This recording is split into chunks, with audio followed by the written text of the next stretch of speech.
네, 앞에 보이시는 전경은 네, 저의 봉장이고요. 네, 남양 남쪽을 바라보고 있고 또 남쪽에서 약간 서쪽으로 좀 틀어져 있는데 여기가 원래 산에 있는 밭이다 보니까 네, 비탈이 져 있는 상태에서 제가 이제 포크레인을 불러서 예, 좀 판판하게 다져놨고요. 지금 막 보시면은 좀 어수선한데 지금 앞에 이제 보이시는 이제 샌드위치 파넬도 장마가 오기 전에 제가 바닥에 좀 깔려고 갖다 놨거든요. 네, 제가 이제 갑자기 생각지도 않던 이제 가을에 이제 공사를 하게 되어서 이제 어떤 공사냐면 네, 이 봉장이 300평이에요.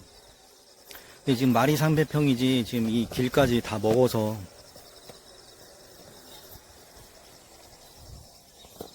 네, 벌통은 얼마 못 넣습니다. 한 100통 정도 넣을 것 같아요.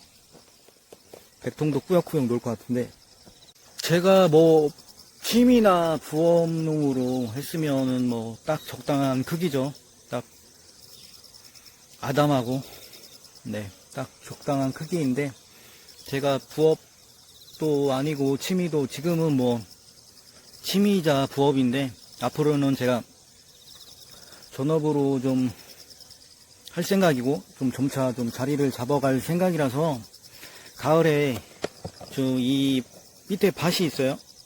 네, 밑에 밭도 네, 제 건데 이 밭이랑 이거랑 이제 여기를 까내려서 네 합봉을 칠 생각입니다.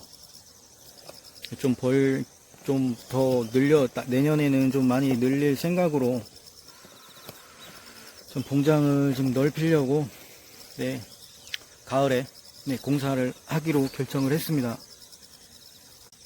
네 원래 계획은 저 밑에 이제 산밭에다가 제가 양봉을 시작을 하려고 했는데 예, 제가 양봉하려고 내려올 때쯤에 어머니가 또 산밭을 도지라고 그러죠. 도지를 주셔서 네, 또 제가 여기를 공사를 하게 됐습니다. 그래서 저 삶을 캐려면 한 5년이죠. 저 삶 기본 캐는데 5년 이상 또 기다려야 돼서 제가 이제 조금씩 이제 늘려 나가려고 네, 또 그냥 여기를 포크레인 작업을 했습니다. 쓸데없는 말이 좀 길었는데요. 네, 봉장이 너무 어수선하다 보니까 제가 좀 상황 설명 좀 드려봤습니다. 오늘 영상에서는 제가 드리고 싶은 말씀은 꿀벌이 태어나서 네, 죽는 날까지 어떤 일을 하는지 좀 말씀을 드려볼까 하는데요. 네, 꿀벌의 수명은 45일이죠. 그 45일 동안에 어떤 일을 하는지 한번 말씀드려볼게요.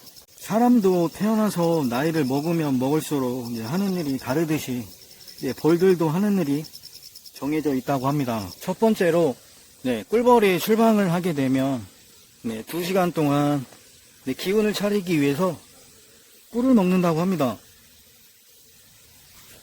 네, 그리고 두 번째로 2시간 이후에는 네, 이틀 동안 청소 작업을 한다고 하네요. 그 청소 작업은 이제 프로폴리스를 소방에 발라주는 역할을 하는데요.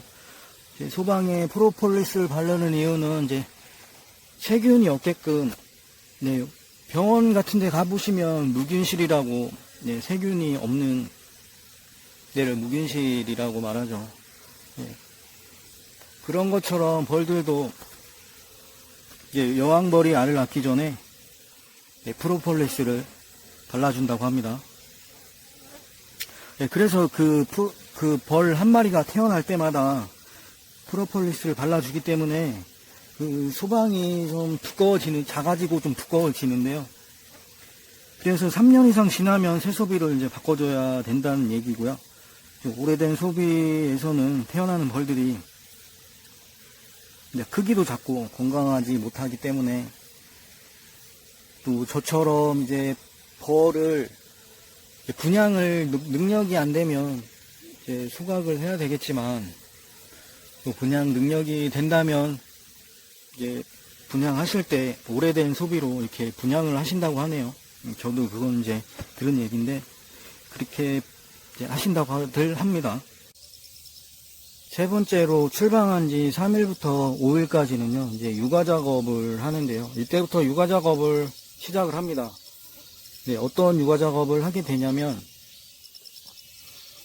네, 알에서 부화한 지 4일, 5일, 6일 된 충을 꿀과 화분과 물로 개서 먹이를 주는 역할을 하는데요.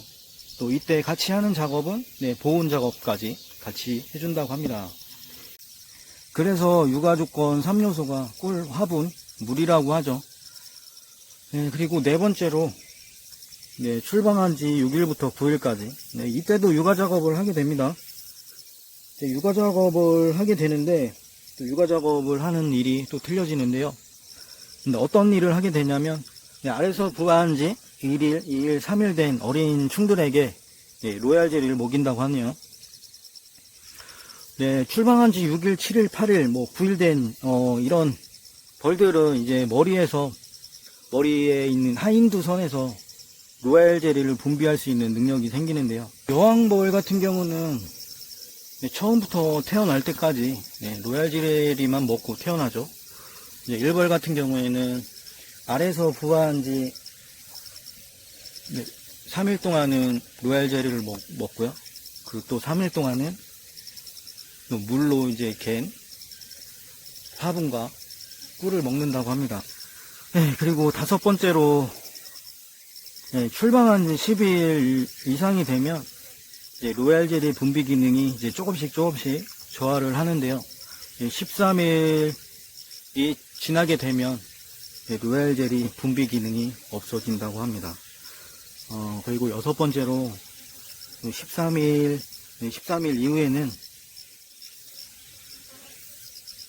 밀랍 분비 기능이 또 생긴다고 하네요. 그래서 이제 저희 소초를 조수를 할 때 이런 벌들이 조수 작업을 한다고 하는데요.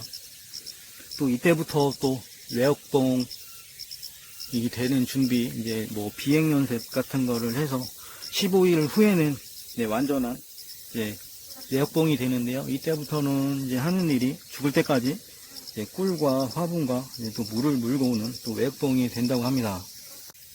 이렇게 이번에는 외역봉이 되기 이전에 어린 벌들이 벌통에서 하는 일을 알아봤고요. 또 겨울벌은 또 틀려요. 겨울벌 같은 경우는 그런 일을 하지 않고 보온만 열심히, 열만 열심히 내서 봄이 되면 봄벌을 깨우게 되면 봄에 이제 육아 작업을 하고 세대 교체하는 것까지 완수를 하는 벌입니다. 제가 왜 이런 말을 드렸냐면 여기서 중요한 게 있어요. 월동을 들어가실 때 이제 무조건 이제 벌들이 이제 벌량이 많고 강하다고 해서 좋은 건 아닌 것 같아요. 그게 그 이유가 뭐냐면은 이제 월동을 들어갈 때 이제 내년에 이제 육아 작업까지 하는 벌이 많아야 좋은 건데요. 그게 어떤 벌이냐면 아까 말씀을 드렸듯이 태어난 지 6일부터 로얄 젤리를 분비할 수 있는 능력이 생긴다고 제가 아까 말씀을 드렸는데요. 이 로얄 젤리를 한 번도 분비를 안 한 벌들은 이제 내년에 봄에 육아 작업을 이제 육아 작업을 할 수 있는 벌들입니다. 벌들이고, 그리고 월동 전에 만약에 단 한 번이라도 이제 로얄 젤리를 분비를 하고 육아 작업을 했다면 이런 벌들은 그냥 월동만 나고 내년에 봄벌을 깨우면 육아 작업에 이제 참여도 못하고 죽는 벌이라고 하는데요. 그래서 제가 말씀드리는 거는 내년에 월동만 날 수 있는 벌들을 많이 갖고 가는지 아니면 내년에 육아 작업을 참여할 수 있는 벌들을 가져갈 수 있는지 그런 부분에 대해서 한번 생각을 해보셨으면 하고 이렇게 말씀을 드려봤습니다. 오늘 영상은 여기까지 하겠습니다.